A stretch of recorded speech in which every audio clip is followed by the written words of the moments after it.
Rất vui được gặp lại quý vị cùng ba con anh chị em qua cái số mới đầu tiên của kênh Bất Động Sản Huế. Và đầu phim cũng mến chúc quý vị cùng ba con anh chị em được sức khỏe và bình an. Sau đây là kênh Bất Động Sản Huế sẽ gửi đến quý vị cùng ba con anh chị em trong tỉnh cũng ngoài tỉnh và phương xa một cái khu vực thủy băng thuộc thành phố Huế. Cái khu vực này cách ra các cái trung tâm lớn của Huế khoảng ước lượng khoảng 3 km. Đây là một cái khối tài sản chủ sở hữu muốn gửi đến quý vị cùng ba con anh chị em là cái thời điểm hiện tại là cái giá là 7 tỷ, luôn luôn là có thương lượng. Và cái khu vực thủy băng này đây là một cái vùng ngoại ô nhưng mà nằm ngay cái trung tâm của các cái con đường lớn, con đường tránh, và cái khu vực này gồm có những cái di tích lăng vua Thiệu Trị, lăng vua Khải Định. Và đây là một cái khu vực đã quy hoạch đường rất là rộng, đường 13 m. Đây là một cái lô góc mà rất là thông thoáng. Cái lô đất này tổng diện tích là 292 m, bề rộng là 16 m. Và tiếp đến mời quý vị cùng bà con chị em xem để biết được cái khối tài sản mà chủ sở hữu muốn gửi đến thị trường. Và trong thời gian qua cũng rất cảm ơn quý vị cùng bà con chị em đã xem phim. Và ai chưa đăng ký kênh Bất Động Sản Huế thì xin mời đăng ký miễn phí để xem đến những cái lô đất, những ngôi nhà mới mà bên kênh Bất Động Sản Huế sẽ gửi đến cho quý vị cùng bà con chị em. Rất cảm ơn. Đây là con đường đi lên cầu Tuần. Cách cầu Tuần là được giới thiệu là 1 km. Và đây là khu vực xã Thủy Băng. Đây là một khu quy hoạch đường rất là rộng rãi, thoải mái. Và mời bà con chị em xem lướt qua một cái khu vực. Và đây là cái khối tài sản bên chủ sở hữu muốn gửi đến cho thị trường. Và đây là đường rộng 13 m đã được rải nhựa. Và dân cư ở sống ở đây rất là đông và toàn là những ngôi nhà cao tầng. Và ngôi nhà bên chủ sở hữu muốn gửi đến cho quý vị cùng bà con anh chị em. Ngôi nhà này rộng, diện tích nhà là 5 m, dài là 20 m và đã được xây sẵn chưa ở. Nhà được làm các cái vật liệu tốt, nhôm xin pha, kính cương lực. Và bây giờ mời quý vị cùng bà con chị em mà ai đang quan tâm đến khối tài sản bên kênh Bất Động Sản Huế muốn gửi đến cho quý vị cùng bà con thì xem lướt qua cái khu vực này để từ đó mình có thể hình dung ra được cái khu vực mà cái khối tài sản này đang ở. Bên đây là trục đường chính của đường Minh Mạng đang đi lên cầu Tuần. Và đây là con đường đi về thành phố Huế.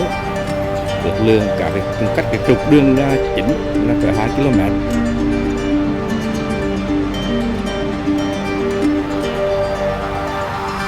Và trong thời gian qua cũng rất cảm ơn quý vị cùng ba con chị em đã xem phim kênh Bất Động Sản và đã đăng ký. Cái khu vực này là một cái khu vực vùng cao, không bị ngập lụt, rất là an toàn về mùa mưa lũ của Huế.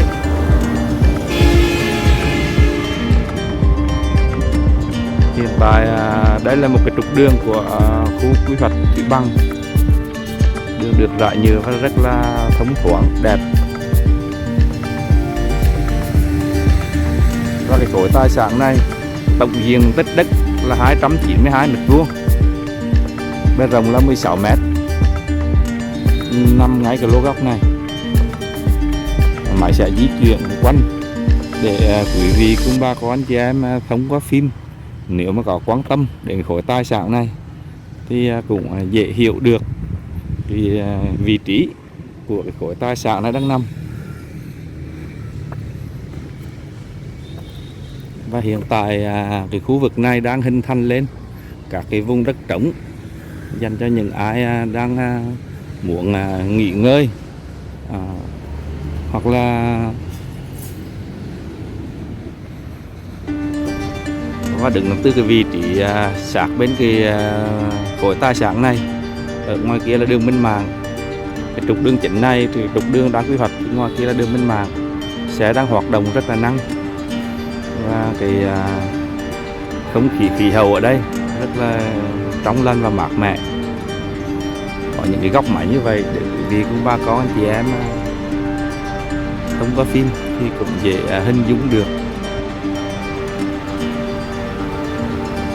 Và Huế mùa này đang vào mùa hè, rất là nắng. Và sau này còn một cái khoảng đất rộng rất là rộng. Không có phim mời quý vị cùng bà con chị em xem cho biết cái khu vực này. Những ai đang quan tâm đến kênh bất động sản Huế cũng giới thiệu lên phim, vì biết đâu trong một thời gian tới chúng ta có thể giao dịch hoặc là thông qua phim chúng ta sẽ tham khảo được những cái giá đất nhà ở các cái khu vực khác nhau của thành phố Huế. Và xa xa bên kia là các cái khu vực đang quy hoạch tiếp của thủy bằng của thành phố Huế. Quý vị cùng bà con chị em thấy có thể là cái khu vực này đường đã rất rộng và đẹp. Và máy sẽ đang di chuyển chậm để quý vị cùng bà con chị em có thể biết được cái khu vực này.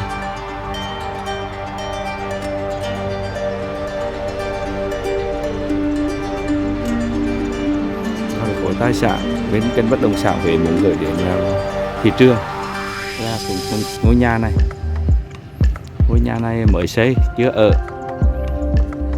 Tí nữa mời quý vị cùng bà con chị em vào thăm cái nội thất. Hai bên đường đã hình thành lên các hàng cây xanh, trong tương lai sẽ rất là mát mẻ. Cơ sở hạ tầng ở đây đã được làm hoàn toàn là chỉnh chu.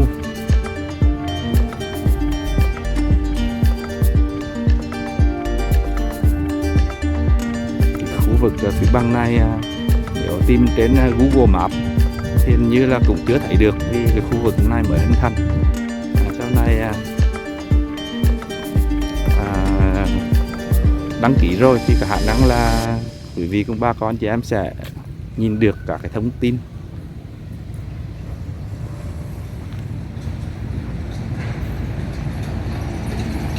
Đây là con đường và các cái chuyến xe đang đi lên đường Tuần và Điện Hòn Chén.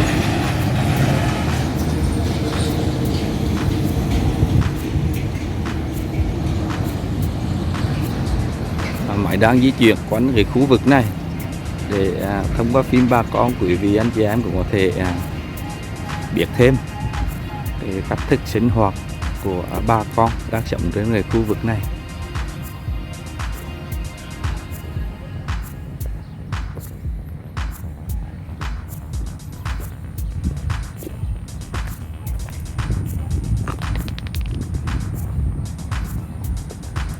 Cái khu vực này mới hình thành nên chỉ có một số cái chướng ngại vật mà chưa dọn dẹp được, và bên kia là đã hình thành nên rất là đẹp.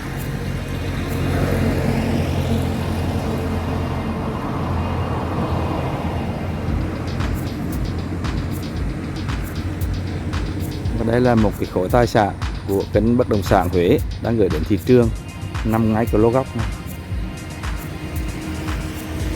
Và đây là hướng Đông Tây nên chi rất là mát mẻ cả buổi sáng, buổi chiều. Đây là cái hướng Đông Nam nên chi rất mát mẻ cả buổi sáng và chiều. Và sau đây là có những cái hàng cây, sau này là sẽ rất là mát cho cái ngôi nhà này. Máy đang đứng yên để quý vị cùng bà con chị em có thể nhìn được cái khối tài sản này. Ngôi nhà này rộng 5 mét, dài 20 mét.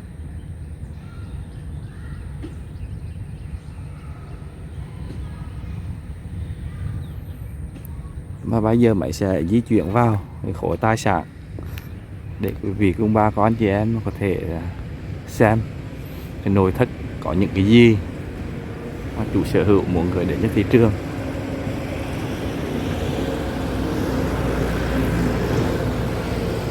Ở đây là một cái khoảng sân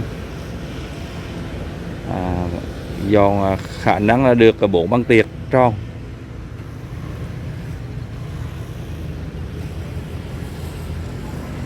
Ngôi nhà này ở trên là có 2 phòng ngủ, ở dưới cũng có 2 phòng ngủ, phòng khách và phòng thờ. Diện tích cái lô đất này rộng là 16 mét, mặt tiền là 16 mét. Thì khối tài sản này chủ sở hữu chỉ xây là 5 mét, nên chỉ còn thừa một bên này, còn thừa một nửa cái diện tích của cái lô đất này. Xin giới thiệu như vậy để quý vị cùng bà con chị em biết là cái lô đất này là lô đất rộng, được quy hoạch rất rộng. Và đây bên này có thể chúng ta sẽ làm sân vườn hoặc cái nhu cầu sau này mà chúng ta sở hữu được cái khối tài sản này.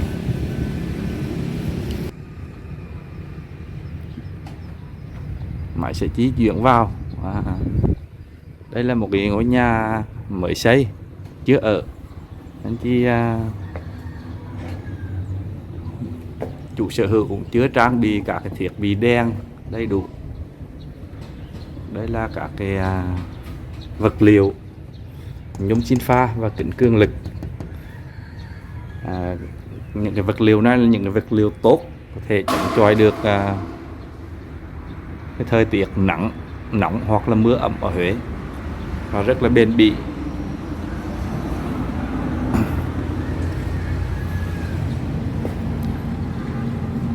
Đây là không gian của phòng khách.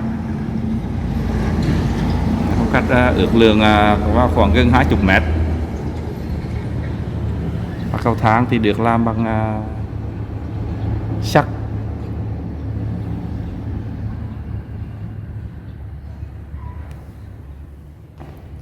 Đá thì được là đá 60. Đây là một vật liệu đá tốt. Và tất cả các cái bộ cửa đều được làm bằng vật liệu nhôm xin pha và kính cường lực, rất là an toàn, không bị cong vênh trong cái thời tiết của Huế. Và tầng dưới gồm có 2 phòng ngủ, một phòng ước lượng 15 mét vuông, bếp, công trình vệ sinh.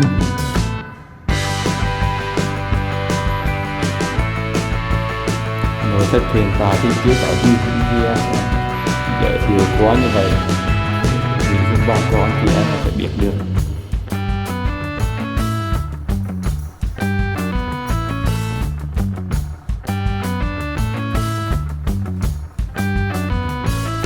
Đây là không gian bếp, và cái lô này là lô góc, thì khoảng trống này là hoàn toàn của cái ngôi nhà này, không vì cả cái bức tường hoặc là cả cái nhà lân cận che khuất, rất là thoáng khi chúng ta nhìn ra ở khu vực này. Khi chúng ta sinh hoạt thì khu vực bếp nằm đây là rất là vệ sinh, rất là khô ráo. Ở đây là một cái không gian bếp toilet của cái tòa nhà này. Và máy sẽ di chuyển lui và đi lên cầu thang để quý vị của bà con chị em có thể biết được cái tài sản này. Cầu thang ước lượng là 80.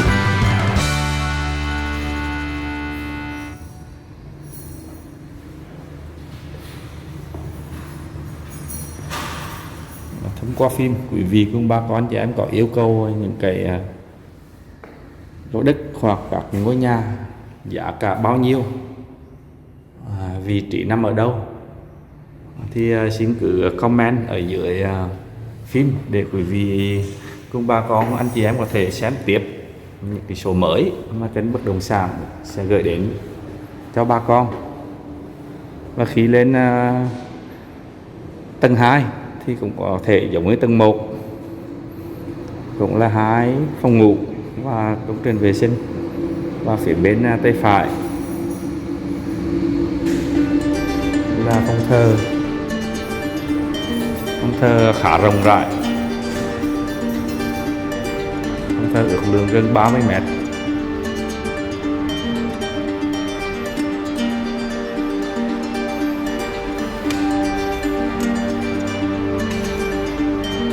Đây là nhà còn mới nên chi công trình dọn dẹp chưa được chỉnh chu, và chúng ta nhìn thấy các cái ô cửa nhôm xi pha đều được vẫn còn các cái giấy niêm.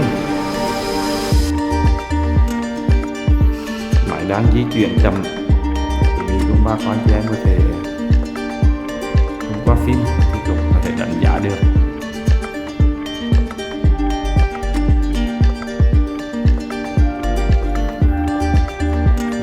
Cái khối tài sản này trong ngay một cái vị trí rất đẹp và rất là thuận lợi ở hoặc sau đây có thể chúng ta sẽ buôn bán. Và tầng 2 được bố trí 2 phòng ngủ và trong này là cái toilet chung.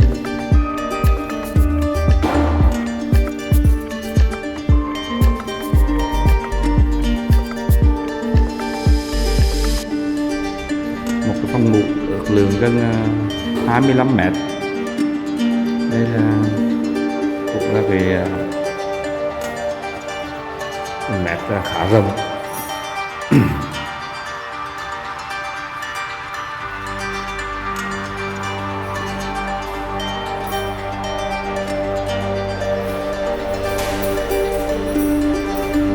là các ô cửa nhìn xuống khu vực của tài sản là đang nằm.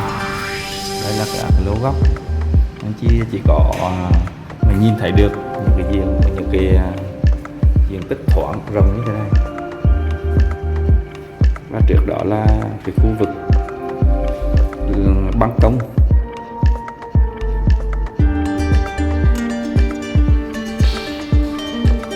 Rất cảm ơn quý vị cùng bà con chị em đã xem phim, và bây giờ máy sẽ di chuyển xuống. Như đây là một cái khối tài sản mới xây chưa ở, thì cũng chưa trang trí đầy đủ các phương tiện.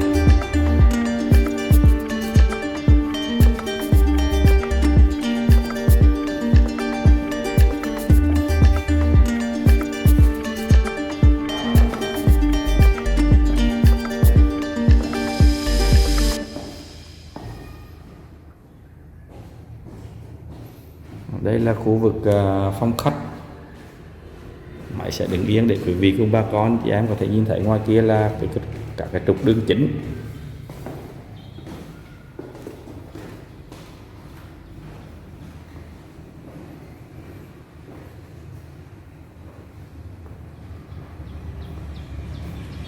Và đây là mặt tiền của cái tòa nhà này. Ở ngoài kia bà con buôn bán tạp hóa rất là nhiều và dày đặc. Thì khu vực này cũng rất là sầm uất. Và chúng ta đứng chính diện thì đây là con đường đi lên địa Hòn Chén và cầu Tuần. Còn đi về phía bên tay trái của màn hình quý vị thì sẽ đi về thành phố Huế, đường Minh Mạng, đường Võ Văn Kiệt. Xin giới thiệu sơ qua như vậy để quý vị cùng bà con chị em có thể biết được, để định hình ra được.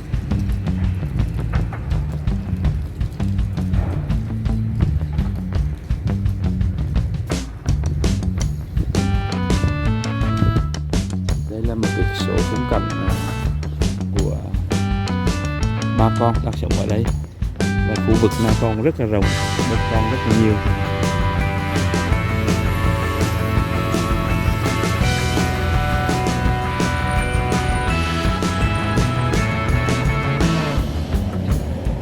Diện tích của chúng ta sẽ ra đến các cái trụ này, các cái cọc này, thì cái lỗ này chỉ có sẽ diện tích là một nửa của khu đất này. xem phim thì quý vị cùng bà con chị em cũng đã biết được cái khu vực Thủy Bằng của thành phố Huế. Đây là một cái khu vực mới hình thành lên, cảnh quan thì rất là đẹp, rộng rãi. Cũng rất cảm ơn quý vị cùng bà con chị em đã xem hết phim kênh Bất Động Sản Huế. Và ai chưa đăng ký kênh xin mời đăng ký miễn phí để xem tiếp những cái số mới mà bên kênh Bất Động Sản Huế sẽ gửi đến cho quý vị cùng bà con tiếp theo. Rất cảm ơn quý vị cùng bà con đã xem phim.